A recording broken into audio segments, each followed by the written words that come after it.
경찰청장 박원순 청문회입니다. 고 박원순 전 서울시장 성추행 의혹이 터진 지 열흘이 지났습니다. 하지만 실체적 진실을 규명하려는 움직임은 여전히 더딘 상태인데요. 오늘 마침 신임 경찰청장 후보자의 청문회가 있는 날입니다. 잠시 뒤 열릴 신임 경찰청장 청문회. 당연 박원순 전 서울시장의 성추행 의혹 사건이 핵심 쟁점으로 부상할 텐데요. 앞서 국회에 제출한 답변서를 두고도 말이 많습니다. 이재명 부장, 그 답변서에 보면은 박원순 시장에 대해서는 수사하기는 어렵다. 대신 가짜 뉴스에 대해서는 저희가 적극적으로 수사를 하겠다. 뭐 이런 내용이 있어요. 아마 언론적 얘기를 한 것 같습니다. 아마도 이제 박원순 시장이 이미 이제 사망했기 때문에 사실 공소권 없으면 어쩔 수 없는 거죠. 그런 차원에서 성추행 사건 자체를, 그래서 고소한 내용 자체를 계속 수사하기는 좀 어렵다. 다만 이제 지금 경찰은 방점을 두 가지에 두고 있죠. 하나는 2차 가해에 대해서 수사하겠다 이런 얘기가 있는 거고, 또 하나는 서울시의 무기인 은폐가 정말 있었느냐 이 부분에 이제 수사에 초점을 맞추겠다 얘기를 하고 있는 거고, 또 한 대목이 이제 피소 사실이 과연 어디서 유출됐느냐 이건데, 사실 이 부분은 또 검찰에서 집중적으로 수사하기 때문에 아마도 경찰 입장에서는 또 그 부분에 또 당사자이기도 하죠. 어떻게 보면 서울지방경찰청을 통해서 경찰청에 보고가 됐고, 또 경찰청을 통해서 청와대 국정상황실에 보고가 된 상황이기 때문에 유출 과정에서 만약에 경찰이 어떤 이제 개입이 있었냐 이러면 사실은 본인들이 수사 대상이 되기 때문에 아마 그 점도 좀 부담스러울 것 같고, 그래서 원론적으로 이제 그 공소 사실 자체, 그러니까 피소한 사실 자체를 수사하기는 좀 어렵지만 결국 2차 가해 그리고 어떤 서울시의 묵인 이쪽에 이제 더 방점을 두고 수사하겠다 이런 이제 의견을 낸 걸로 보입니다. 오늘 경찰청장 후보자에 대한 청문회가 있습니다만 사실은 여러분들이 이제 보셨던 거는 그 청문회 오늘 이루어지기 전에 서면으로 답변을 드린 내용에 대해서 이제 경찰청장 후보자가 저렇게 답변을 한 거예요. 그 건에 대해서. 네, 근데 원론적인 말씀에 대해서 또 정확하게 짚으신 게 있는 것 같아요. 가짜뉴스 엄정하게 하겠다. 이게 2차 가해도 있고요. 보면 2차 피해. 그냥 어떻게 보면 한 사건인데 이 배경에 대해서 이야기하는 것들이 저도 개인적으로 뭐 카톡이라든지 의견을 들어보면 너무나 극과 극이에요. 이게 어떻게 보면 가짜 뉴스는 아니더라도 확인되지 않은 뉴스에 자기가 확신을 가지고 이야기를 하다 보니까 2차 가해도 분명히 있고 2차 피해도 분명히 있다. 그래서 가짜 뉴스는 엄정하게 수사하겠다는 것이고, 저는 아쉬운 것이 청문회 쟁점이 왜 박원순 전 시장이 돼야 되는 것인가. 경찰청장의 또 고유한 임무에 대해서 확인을 해 주셔야 되잖아요. 박원순 전 시장에 대해서는 지금 수사보다는 여러 가지 그 방향에서 이게 진실을 다가가기 위해서 노력을 하고 있으면 저는 청문회에서는 최소한 경찰청장의 어떤 역할, 그리고 그 역할을 수행할 수 있는 능력이 되는 것인지, 그리고 또 좀 더 구체적으로 얘기하면 지금 현재 뜨거운 이슈는 아니지만 자치경찰제라는 새로운 이슈를 하고 있는데 이것이 실제 현장에서는 어떻게 이용되고 있고 보완할 사항은 있는지 이런 부분에 대해서 좀 질문도 해주셨으면 하는 국민의 한 사람으로서 바람입니다. 일단은 경찰청 입장에서는 앞으로 이 성추행 의혹이 제기된 부분에 있어서는 수사를 하지 않을 수 없을 정도의 여론이 지금 굉장히 목소리가 높다라는 점을 이야기해 드려야 되는데, 지금 공소권 없음으로 종결 처리해야 된다라는 의견이 법률상으로 틀린 건 아닙니다. 검찰 사건 사무 규칙에 이제 따라서 이제 공소권 없음을 하겠다라는 것인데, 우리 법에는 공소권 없음으로 종결을 한다고 하더라도 수사를 못하게 하는 조항은 없어요. 그래서 과거에 수사를 한 전례들이 굉장히 많습니다. 공소권 없음의 대표적인 게 공소시효가 도과한 사건이라든가 반의사불벌죄라고 해서 피해자가 처벌을 원하지 않는 경우에는 다 공소권 없음을 하거든요. 피의자가 사망한 경우도 마찬가지로 공소권 없음을 하는데, 결론은 정해졌지만 그 결론에 이르게 되는 과정에 대한 기초적인 수사는 할 수 있거든요.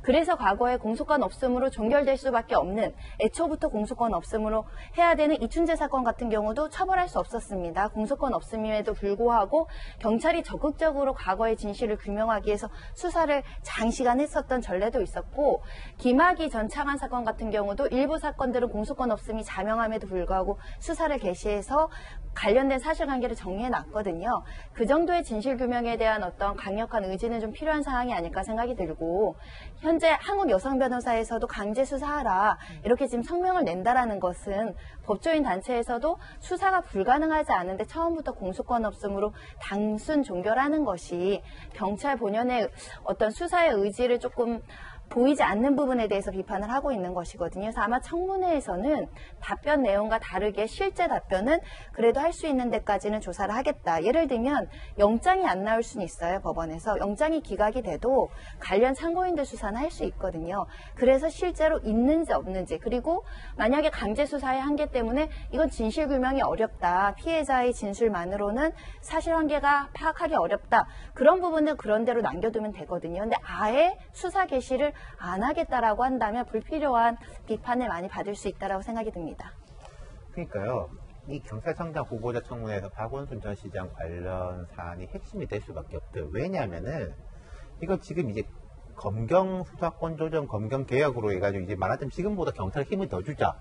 뭐 어떤 사건에 대해서는 이제 검찰의 수사 지휘만 하게 하자. 수사 종결권도 1차적으로 경찰에 주자라는 거 아닙니까? 그럼 경찰이 검찰만큼 독립적으로 이렇게 할 수 있느냐? 그럼 이게 여권에 연루된 사건에서 그런 독립적인 의지를 보이느냐의 리트머스 시험 될 수 있는 사건이기 때문에 그런 거고요. 그게 예컨대 지금 비판받는 게 그러지 않습니까? 박원순 전 시장이 휴대폰에 대해서 법원에 통신영장을 청구했는데 기각됐다.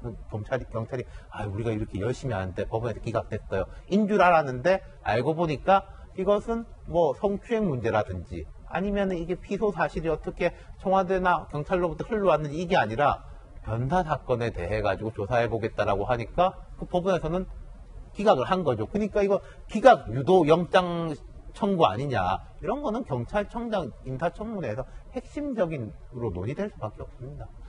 지금 고 변호사님, 저 윤태곤 실장도 지금 영장 기각권에 대해서 얘기를 했는데 네. 앞서 우리 저 서면 답변한 거, 경찰청장 네. 서면 답변한 거 보면은 가짜 뉴스에 대해서는 엄벌을 하겠다 이렇게 얘기를 하거든요.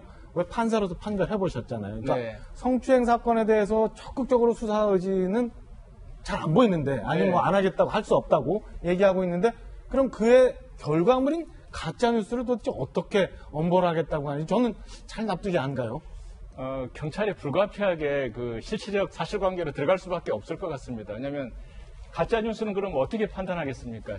진실이 밝혀져야지만 가짜라고 할 수 있는 건데, 조금 전에 이제 그 청문회 관련해 가지고 서면 질의를 했을 때 그 질의 내용은 그거 같습니다. 박원순 전 시장에 대해서 과장되고 왜곡되고 허위 이런 여러 가지 그 사실들이 유포되고 있는데 이것에 대해서 어떻게 할 것인가. 그러니까 이제 질의의 초점은 박원순 시장에 대한 허위 사실 문제였었거든요.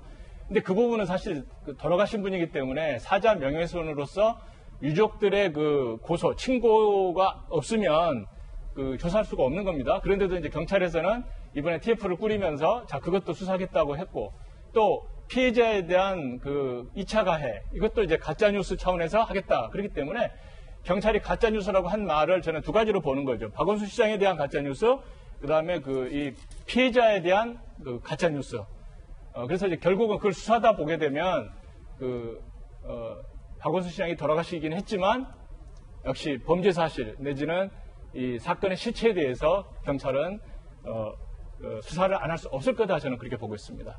손 변호사님, 지금 저 경찰은 뭐 공소권 없음해서 기각을 했는데 좀 전에 말씀 주신 것처럼 과거 보면 우리 뭐 김학의 전 차관, 그다음에 장자연 씨 뭐 이런 거 관련해서 다 끝났는데 다시 수사 시작하고, 이에 대해서 뭐 대통령까지도 직접적으로 언급하고 뭐 이렇게 했었던 사례가 있어요. 과연 이 사건 이대로 경찰 수사, 검찰 수사가 진행이 될 수 없는 건가요? 지금 일각에서 문재인 대통령이 왜 침묵을 하느냐, 이 부분에 대해서 수사 적극적으로 하라고 이제 입장 표명을 해야 된다. 더군다나 페미니스트나 여성 친화적인 정책에 대해서 많이 입장을 보였던 상황이었기 때문에 이 부분에 대해서 요구를 하시는 분들도 있는 것으로 아는데, 사실 이것은 대통령으로 거슬러 올라갈 문제가 아니고 경찰이 지금 다수의 고소고발 사건이 접수되어 있는 사건이거든요. 그럼 사건 처리를 위해서 절차대로 할 수 있는 부분에 대한 수사 의지를 강력하게 표명한다고 한다면 구태여 문재인 대통령까지 나서서 수사해라 마라 하지 않아도 되는 사안이거든요. 그런데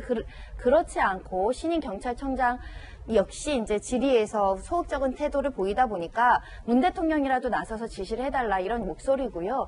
저는 이렇게 생각합니다. 우리가 과거에는 죽음으로써 사건이 종결되는 사건이 많았고 그래서 후대에 보니까 오히려 그렇게 진실규명이 제대로 되지 않아서 후대에 더 분란이 생기거나 혼란이 생기고 각자 입장에서 사실관계를 기억하는 전례들이 많았거든요.